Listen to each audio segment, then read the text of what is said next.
Did you know that in the jungles of Borneo and Vietnam, a handful of men operated for weeks without radios, without backup, without extraction plans, and survived?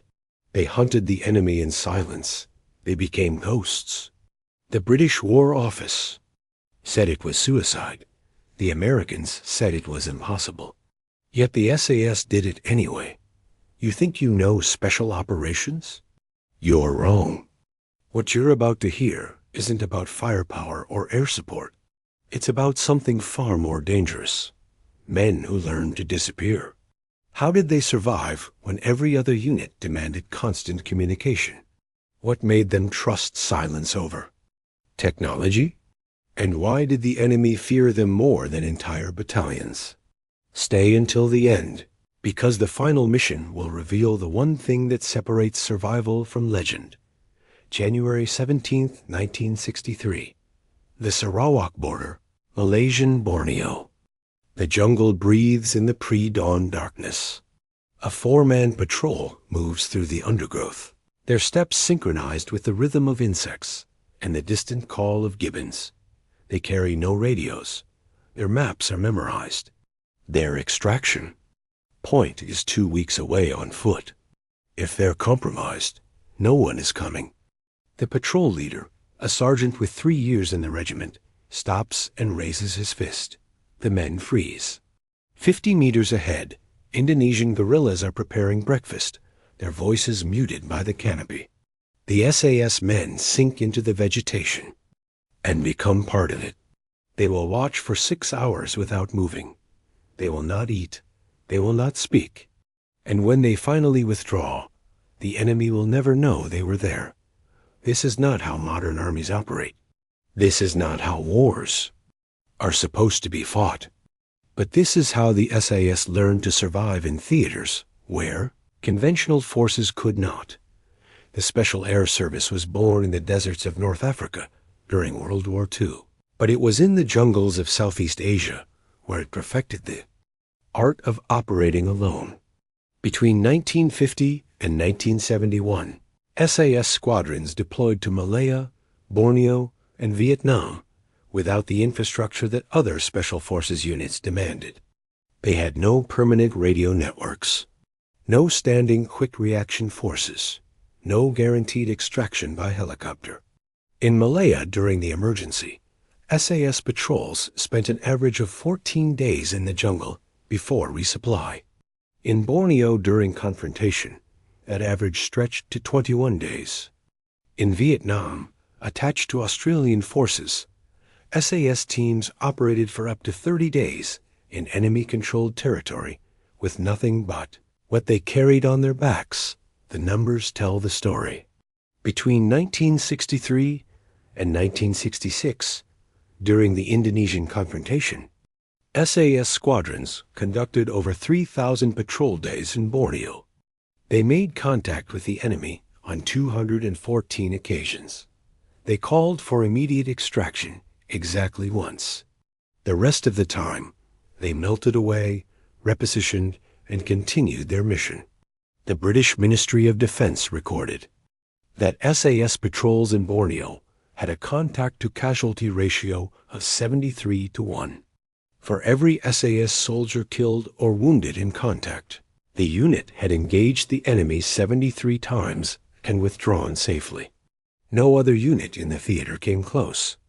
American Special Forces in Vietnam operated differently. The Studies and Observations Group, the most elite American unit in Southeast Asia, relied heavily on radio communication and air support. SOG teams carried multiple radios and maintained constant communication with forward operating bases. Their missions averaged 5 to 7 days, with helicopter extraction on call at all times.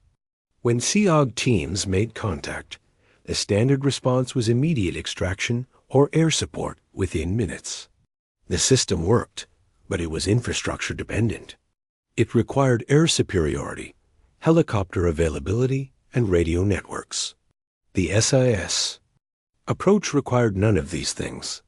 The question that haunted military planners was simple. How did they do it? How did 4 men survive for weeks in hostile territory without the technology that every other unit considered essential? The answer lay not in equipment or firepower, but in selection, training, and a philosophy that ran counter to everything modern militaries believed about communication and control.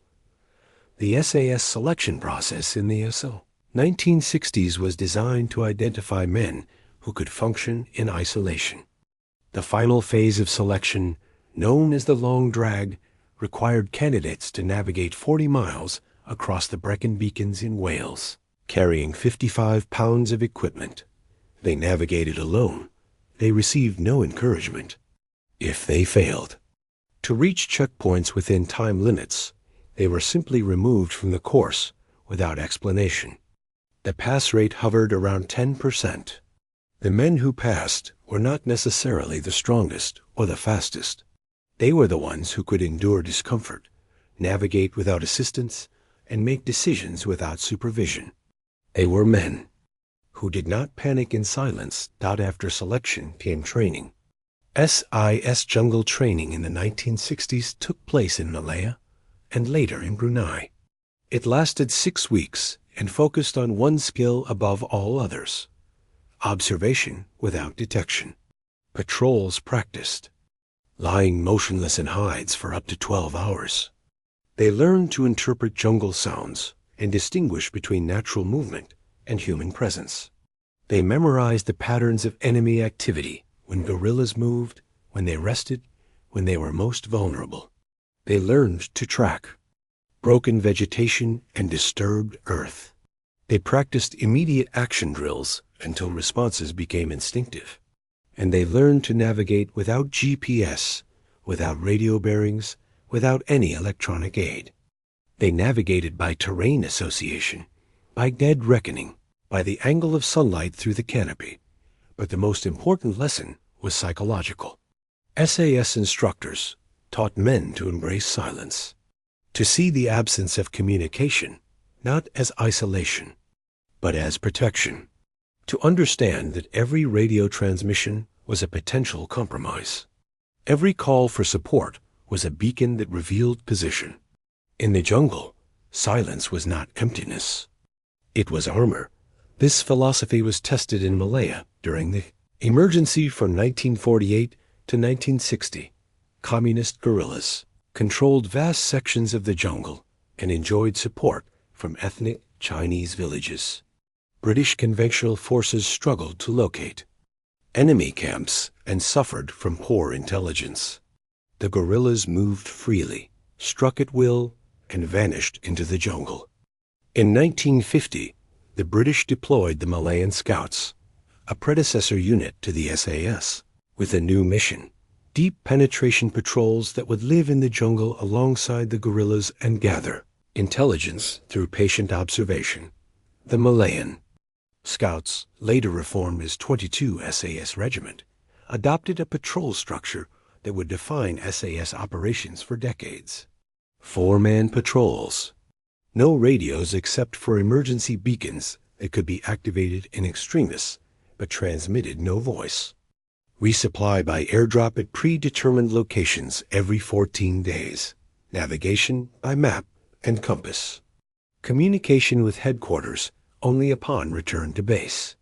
The system forced patrols to be self-sufficient and to solve problems without external help. The results were extraordinary. SAS patrols in Malaya spent months in the jungle, living among Aboriginal tribes, mapping guerrilla movements and occasionally engaging targets of opportunity. They identified communist camps, supply routes, and leadership locations. They gathered intelligence that led to successful large-scale operations by conventional forces. And they did it all without breaking radio silence. Between 1952 and 1958, SAS patrols in Malaya killed or captured over 100 communist guerrillas while suffering fewer than 20 casualties themselves. More importantly, they provided the intelligence foundation for the entire British counterinsurgency effort.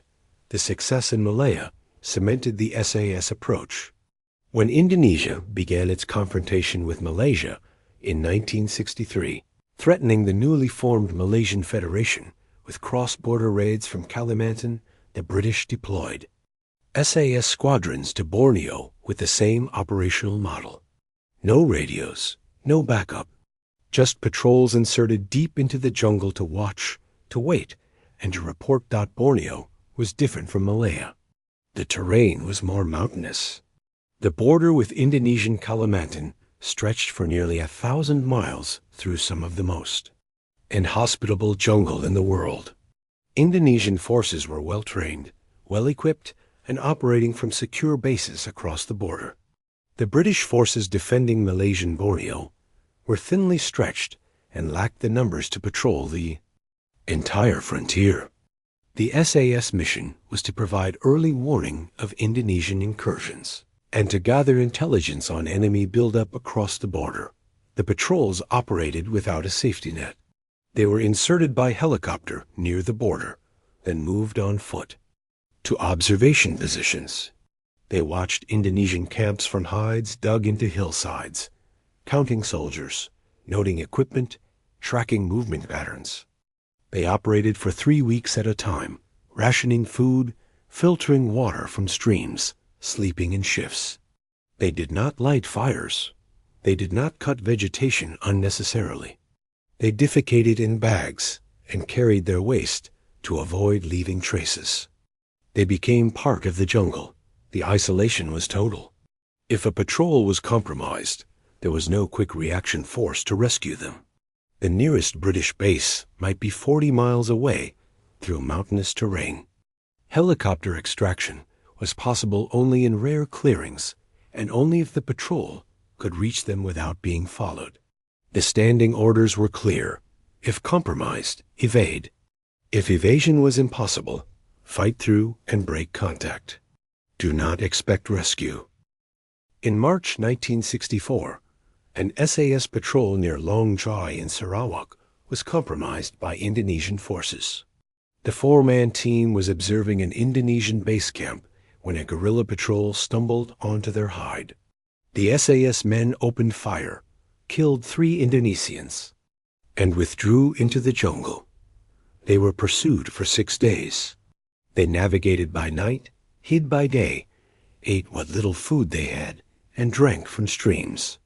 They crossed rivers, climbed ridges, and doubled back on their own tracks. The Indonesians called in reinforcements and swept the area with over 200 men. The SAS patrol evaded them all and reached the border on the 7th day. They walked back to base, exhausted and dehydrated, but alive. The British commander in Borneo, Major General Walter Walker, studied the after-action reports and came to a conclusion that defied conventional military wisdom. He decided that SAS patrols should not only observe enemy forces across the border, they should attack them. He authorized Operation Claret, a secret cross-border campaign in which SAS and other British units would strike Indonesian bases, ambush supply lines, and create the impression of a much larger British presence. The operations would be conducted without radio communication, without air support, and with absolute deniability. If a patrol was captured, the British government would disavow their presence. The Claret operations ran from 1964 to 1966 and were among the most dangerous missions the SAS ever conducted. Patrols crossed into Indonesian territory, sometimes penetrating up to 10 miles beyond the border. They ambushed Indonesian patrols, destroyed supply caches, and mined trails. They operated in territory where every civilian was a potential informant, and every sound could bring enemy reinforcements. They carried minimal equipment, weapons, ammunition, water, and enough rations for a week. They buried supply caches on the Malaysian side of the border and retrieved them on their return. They moved at night and lay up during the day in temporary hides. They did not use radios for fear of direction finding by Indonesian signals. Intelligence. The psychological pressure was immense. Patrol members later described the constant awareness that they were entirely on their own. There was no voice on the radio to provide reassurance, no promise of backup if things went wrong.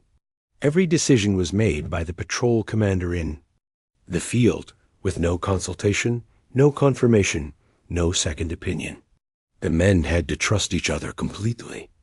A single mistake, a cough at the wrong moment, a dropped piece of equipment, a failure to spot an enemy patrol, could mean death or capture for the entire team.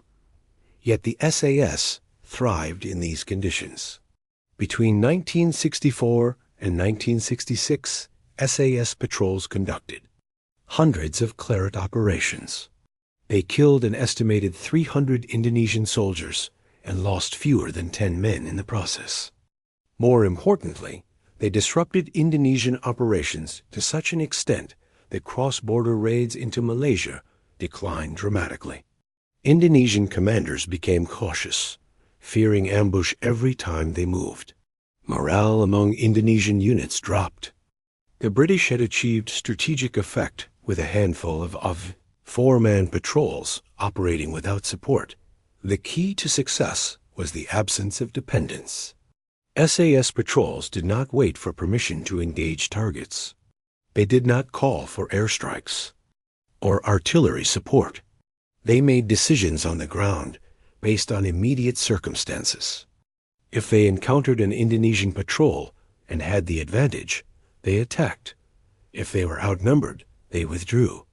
The decision-making authority rested with the patrol commander, a sergeant or corporal, with extensive experience but no direct link to higher command. This decentralized structure allowed the SAS to exploit opportunities that other units would have had to. Refer up the chain of command. American observers in Borneo noted the difference. U.S. Special Forces doctrine in the 1960s emphasized centralized control and responsive fire support. SAS teams in Vietnam carried multiple radios and maintained constant communication with tactical operations centers. Commanders could monitor missions in real time and provide guidance or support as needed. The system gave higher command visibility and control, but it also created dependence. SOG teams became reliant on helicopter extraction and air support to the point where missions were sometimes aborted if air assets were unavailable. The SAS approach was the opposite. By eliminating radio communication, the SAS forced patrols to be self-reliant. Patrol commanders made tactical decisions without consultation. If a helicopter failed to appear at an extraction point, the patrol simply walked to an alternate location. If resupply was delayed, patrols stretched their rations and continued the mission. The absence of communication infrastructure made SAS patrols more resilient, not less. In 1966, the Indonesian confrontation ended with a peace agreement. The SAS squadrons rotated out of Borneo, but the lessons learned in the jungle went with them. When Australia requested British SAS assistance in Vietnam in 1967, the regiment sent a squadron to operate alongside the Australian SAS regiment. The operating environment was different. Vietnam had more open terrain, more helicopters, and more sophisticated enemies. But the fundamental SAS philosophy remained unchanged. Patrols would operate without constant communication. They would make their own decisions. They would survive by stealth, not firepower. The Australian SAS in Vietnam faced a formidable enemy. The Viet Cong and North Vietnamese Army were experienced, well-armed, and controlled large sections of the countryside. They operated in tunnel complexes, fortified villages, and base camps protected by mines and booby traps. American forces had superior firepower and mobility, but struggled to locate the enemy before he chose to engage. The standard American response to contact was overwhelming firepower artillery, airstrikes, gunships. The Australian SAS took a different approach. Australian and New Zealand SAS squadrons operated in Phuoc Thu province and along the Cambodian border from 1966 to 1971. They conducted long-range reconnaissance patrols ambushes, and prisoner snatches. Like their British counterparts, they operated in small teams, usually 5 or 6 men. Unlike American units, they minimized radio use. Australian SAS patrols typically broke radio silence only once per day to send a situation report using a burst transmission system that lasted less than 2 seconds. The rest of the time, they observed radio silence to avoid detection by enemy direction-finding equipment. The results mirrored those achieved in Borneo. Australian SAS squadrons in Vietnam had a kill ratio estimated at around 30-1. They conducted thousands of patrol days and made contact with the enemy hundreds of times. They suffered fewer than 50 killed in action over 5 years of operations.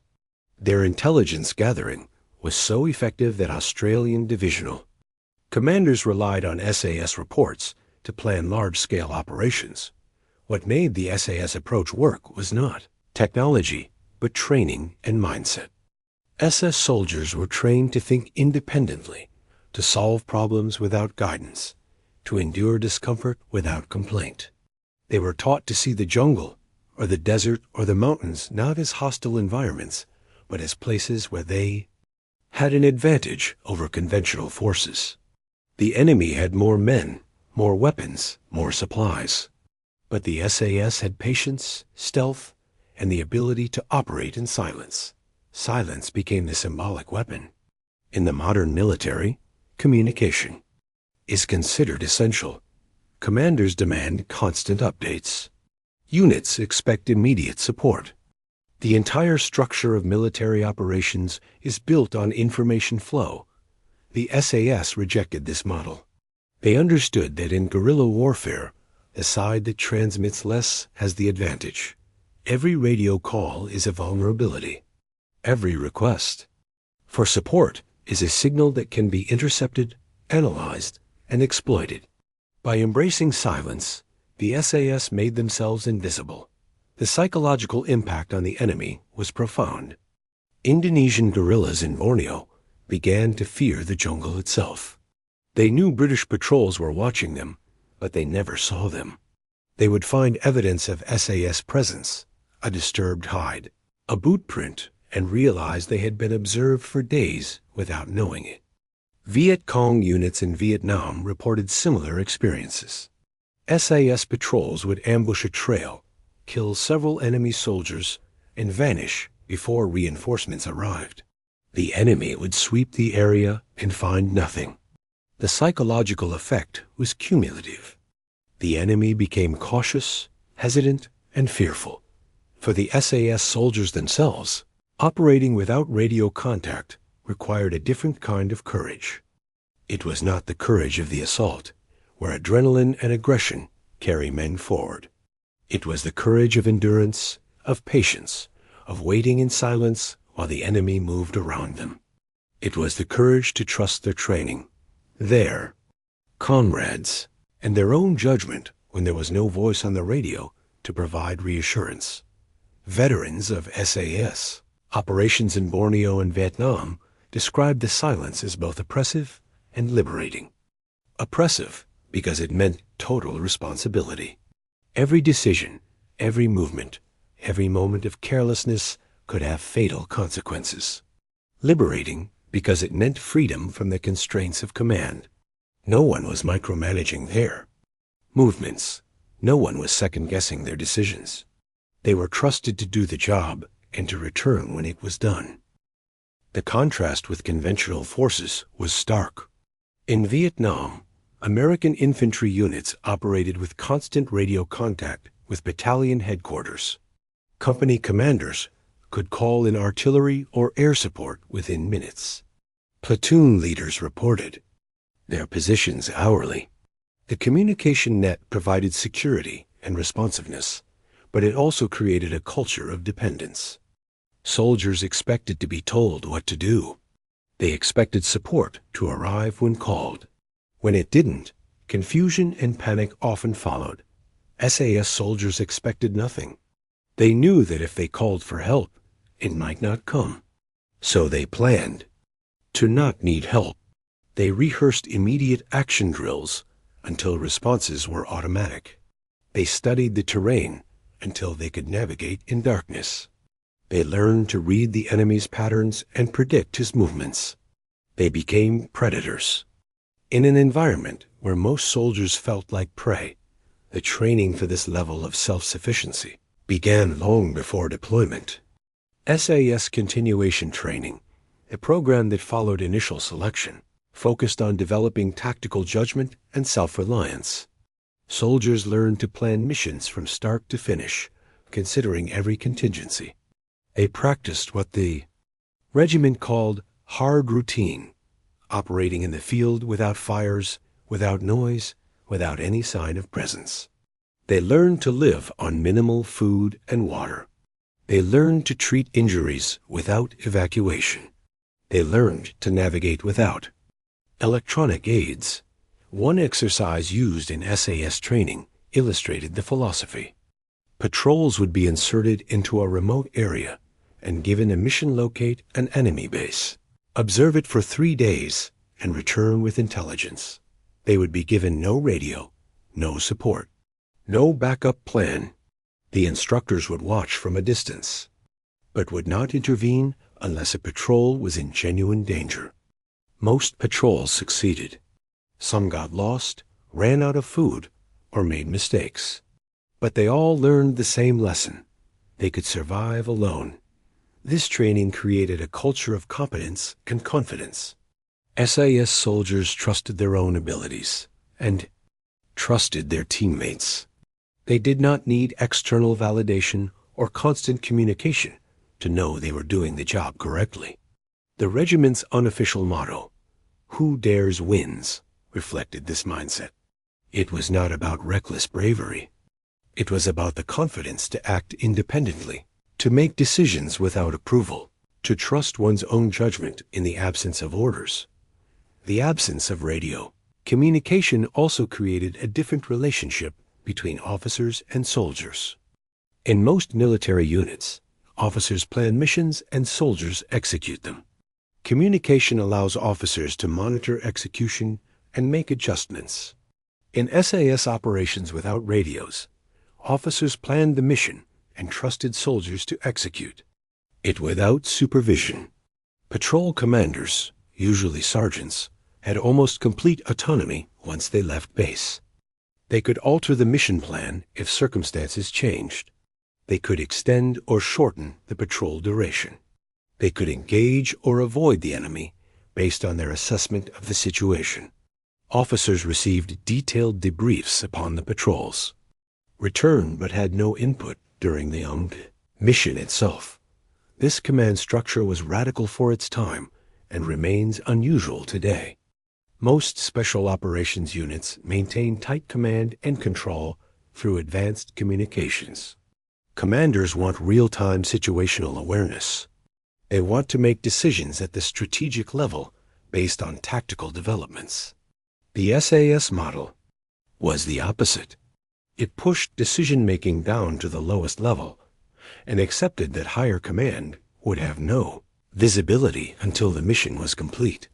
The model worked because SAS soldiers were carefully selected and exhaustively trained. The regiment could trust sergeants to make sound tactical decisions because those sergeants had proven their judgment through selection, training, and experience. The system also created a powerful incentive structure. Soldiers knew they would be held accountable for their decisions, but they also knew they had the authority to make those decisions. This combination of responsibility and authority fostered initiative and adaptability. In January 1965, an SAS patrol operating near the Kalimantan border encountered an Indonesian company over 100 soldiers moving along a jungle trail. The patrol was observing the trail from a height and had not expected such a large force. The patrol commander, a corporal, faced a decision. He could withdraw and avoid detection. He could remain in place and gather intelligence. Or he could set up a hasty ambush and engage the lead elements of the enemy column. He had no radio to consult with higher command. He had seconds to decide. He chose to ambush. The patrol had 2 light machine guns and ample ammunition. The trail passed through a natural choke point where the jungle pressed close on both sides. The corporal positioned his men in a shallow L-shaped formation, with the machine guns covering the kill zone. He waited until the lead Indonesian squad was fully in the kill zone, then initiated the ambush. The patrol fired for 30 seconds, killing an estimated 20 enemy soldiers and wounding many more. Then they withdrew, moving quickly through, prepared escape routes, while the Indonesians regrouped and returned fire wildly. The patrol broke contact within 2 minutes and disappeared into the jungle. They reached the border 36 hours later without pursuit. The corporal was later commended for his decision. The ambush had inflicted significant casualties and disrupted Indonesian operations in the sector. But the commendation noted something more important. The corporal had assessed the situation, recognized an opportunity, and acted on his own initiative without seeking approval. This was exactly what the SAS training was designed to produce: soldiers who could think like commanders. The same pattern repeated throughout SAS operations in Southeast Asia. Patrols made decisions that, in other units, would have required approval. From battalion or brigade level, they engaged targets of opportunity. They extended patrols when intelligence was developing. They bypassed planned extraction points when enemy activity made them unsafe.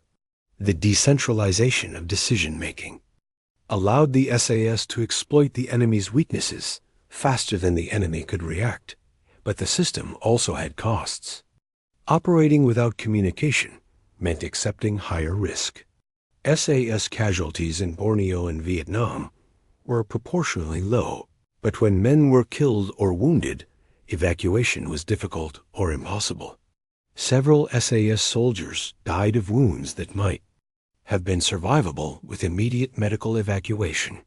Others endured days of pain and infection before reaching medical care. The absence of radio communication meant that patrols could not call for casualty evacuation.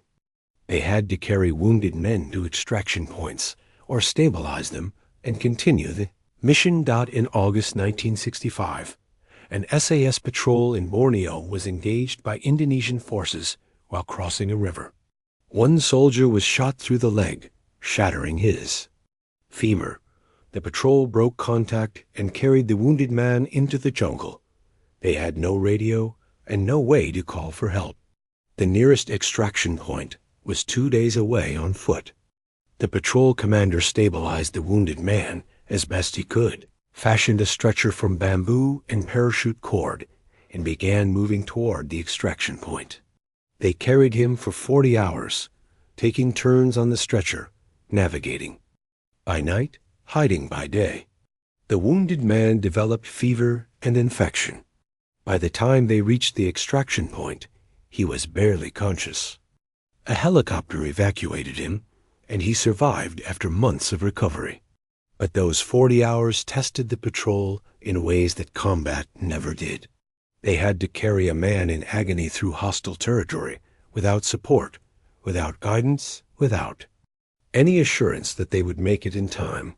Stories like this were common. They were not celebrated publicly because the operations were secret, but within the regiment they became part of the culture.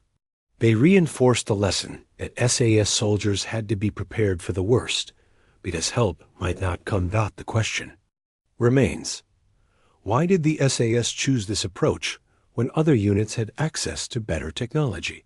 The answer is partly historical and partly philosophical. The SAS was formed in World War II as a raiding force operating behind enemy lines in North Africa. David Sterling, the regiment's founder, designed the unit to operate independently, striking targets far from friendly forces and withdrawing before the enemy could react. The regiment's early successes were based on mobility, surprise, and self-sufficiency. When the SAS was reformed after the war, it retained that philosophy even as military technology advanced. But there was also a pragmatic reason. In jungle warfare, radios were unreliable and vulnerable. Tropical conditions caused equipment failures. Dense vegetation blocked signals. Enemy direction-finding equipment could locate transmitters within minutes. The SAS leadership concluded that radios created more risk than they mitigated. It was better to operate in silence and accept the loss of communication than to rely on technology that could fail or betray position.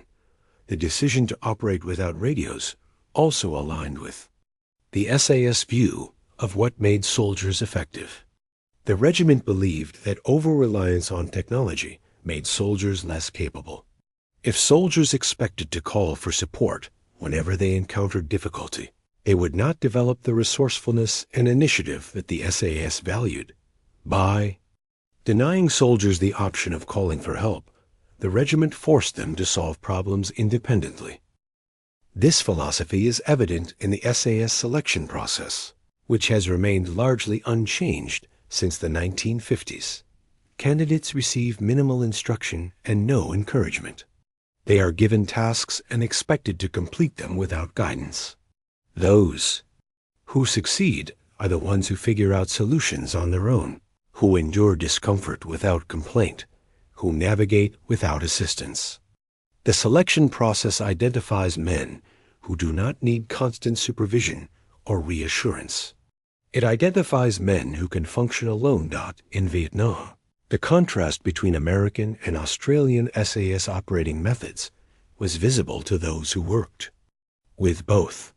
American Green Berets and MSCV SOG operators were highly capable and achieved extraordinary results, but they operated within a system that emphasized communication and support. SOG teams carried multiple radios, one for communication with their forward operating base, one for communication with air support, one for emergencies. They planned missions assuming helicopter extraction would be available within minutes if needed. This system allowed for quick reaction and responsive support, but it also meant that missions could be compromised by radio intercepts or limited by helicopter availability. Australian SAS patrols carried one radio and used it sparingly. They planned missions assuming no support would be available. They prepared for every contingency: what to do if the helicopter failed to arrive, what to do if the extraction point was compromised, what to do if a man was wounded and could not walk. This planning made Australian SAS patrols slower to deploy, but more resilient in the field. The statistical results speak for themselves. Australian SAS squadrons in Vietnam conducted patrols totaling over 30,000 days in the field between 1966 and 1971. They made contact with the enemy on over 500 occasions. They killed an estimated 1,700 enemy soldiers while suffering 48 killed in action.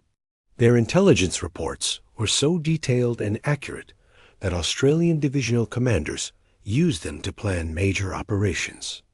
American commanders who worked with the Australian SAS noted that their patrols seemed to find the enemy more often and with greater precision than American units. Part of this success was due to patience. SAS patrols would spend days watching a trail or a village before taking action. They would observe enemy patterns, note times of movement, and identify leaders. American patrols, operating under time constraints and with pressure to produce results, often lacked this patience. SAS patrols were not under pressure to produce immediate results. They were trusted to gather intelligence over time and to engage only when they had a clear advantage. The symbolic power of silence extended beyond tactical effectiveness. For the enemy, the SAS became a ghost force. Viet Cong reports captured by Australian forces described SAS patrols as silent death. Indonesian after-action reports from Borneo noted that British patrols appeared and disappeared like spirits. This psychological impact was deliberate. The SAS understood that fear multiplies combat effectiveness. An enemy who fears being watched, who fears ambush at every step, who fears an invisible adversary, becomes cautious and defensive. The SAS did not need to kill large numbers of enemy soldiers. They needed to create an atmosphere of uncertainty and fear that degraded enemy effectiveness. For the SAS soldiers themselves, silence became a form of identity. They took pride in their ability to operate without support. They saw themselves as fundamentally different from other soldiers, not because they were tougher or braver, but because they were more self-reliant. This identity was reinforced by the regiment's culture. SAS soldiers did not wear insignia in the field. They did not advertise their membership. They did not seek publicity. The regiment's mystique was built on discretion and competence, not on public recognition. In 1971, the last British SAS squadron rotated out of Southeast Asia. The Australian SAS withdrew from Vietnam as Australian forces left the country. Operations in Malaya, Borneo, and Vietnam were classified and remained largely unknown to the public for decades. But within military circles, the SAS approach to operating without communication became legendary. Special forces units around the world studied SAS tactics and tried to adapt them. Some succeeded. Most did not, because the approach required more than tactics. It required a cultural transformation. The lessons from these operations remain relevant. In modern warfare, communication technology has advanced enormously. Soldiers carry encrypted radios, satellite phones, and GPS devices. Commanders can track units in real time using digital systems. The assumption is that more communication equals better effectiveness. But the SAS experience in Southeast Asia suggests otherwise. More communication can mean more dependence, more vulnerability, and less initiative. The SAS today still trains soldiers to operate without communication. In extreme circumstances, selection remains unchanged. Patrols still practice a hard routine, operating without radios or electronic aids. The regiment maintains the philosophy that self-reliance is more important than technology. In conflicts in Iraq, Afghanistan, and other theaters, SAS squadrons have operated in remote areas without constant communication, relying on the same principles developed in the jungles of Borneo 60 years ago. The broader lesson is about trust and competence. Organizations that trust their people to make decisions without supervision create resilient and adaptable teams. Organizations that demand constant reporting and centralized control create dependence and stifle initiative. The SAS model works because it selects capable people, trains them exhaustively, and then trusts them to do the job. This model is difficult to replicate because it requires leaders to accept uncertainty and to trust subordinates in ways that most organizations find uncomfortable. In March 1966, a 4-man SAS patrol was inserted by helicopter into the jungle near Long Bawang in northern Borneo. Their mission was to observe Indonesian forces across the border and report any buildup of troops. The helicopter dropped them in a small clearing and lifted off. The patrol moved into the jungle, found a suitable observation position on a ridge overlooking Indonesian-controlled territory, and settled into watch.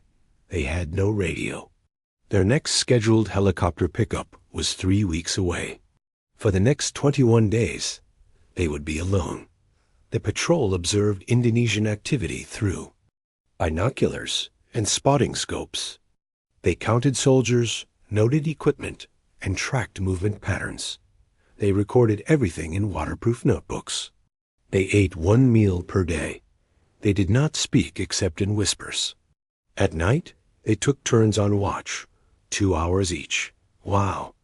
The others slept. The jungle sounds surrounded them, insects, birds, monkeys, the distant roar of rain on the canopy. They became part of the rhythm. On the 14th day, an Indonesian patrol passed within 20 meters of their hide. The SAS men froze, barely breathing, as enemy soldiers moved along the ridge. The Indonesians were talking and laughing, unaware. They were being watched. One soldier stopped to urinate less than 10 meters from the SAS position. The patrol leader could see the man's face clearly. He watched as the soldier finished, adjusted his rifle, and moved on. The Indonesians continued, down the ridge and out of sight. The SAS men did not move for another hour. Then they carefully adjusted their position and continued observing. On the 21st day, the helicopter returned as scheduled. The patrol packed their gear, moved to the extraction point, and were lifted out. They flew back to base, debriefed their intelligence officer, and provided detailed reports on Indonesian troop strength and positions. The intelligence was used to plan a series of Claret operations that disrupted Indonesian supply lines and inflicted significant casualties. The patrol members later described those 3 weeks as both the longest and shortest of their lives. Longest because of the isolation and the constant vigilance. Shortest because time collapsed into routine observe, record, eat, sleep, observe. They had no sense of the outside world, no news, no contact with anyone. They existed entirely in the present moment, focused on their mission. When they returned to base, the transition was jarring. The noise, the people, the sense of time moving. Again, but they had done the job. They had gathered intelligence that no satellite, no aerial reconnaissance, no signals intercept could have provided. They had watched the enemy in his own territory, undetected, for 3 weeks. And they had done it without radios, without backup, without any support other than the skills they carried with them. This is the essence of SAS operations without communication. It is not about technology or equipment. It is about people who are trained to think, to endure, to make decisions without guidance, and to trust their own judgment when they are alone. It is about the understanding that sometimes silence is the most powerful weapon a soldier can carry. The wars in Malaya, Borneo, and Vietnam are long over. The soldiers who fought them are aging or gone, but the lessons endure. In an age of instant communication and constant connectivity, the idea that soldiers could operate for weeks without contact seems almost unbelievable. Yet it happened, and it worked.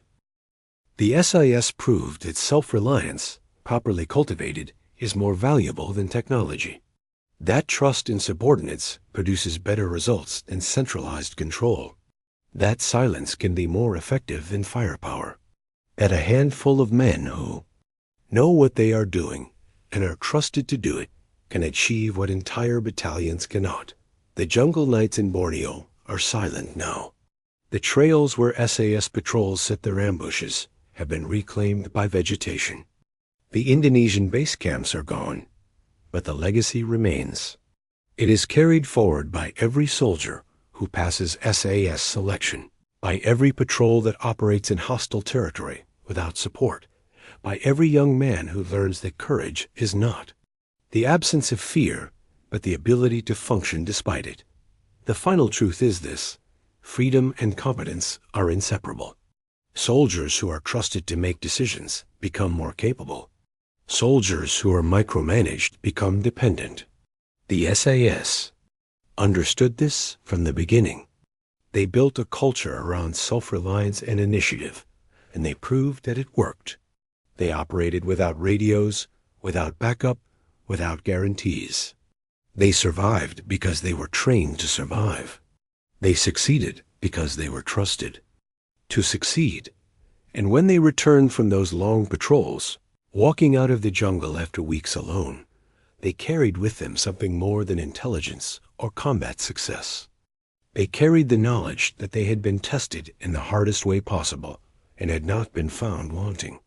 They had faced isolation, danger, and uncertainty without the comfort of communication or support.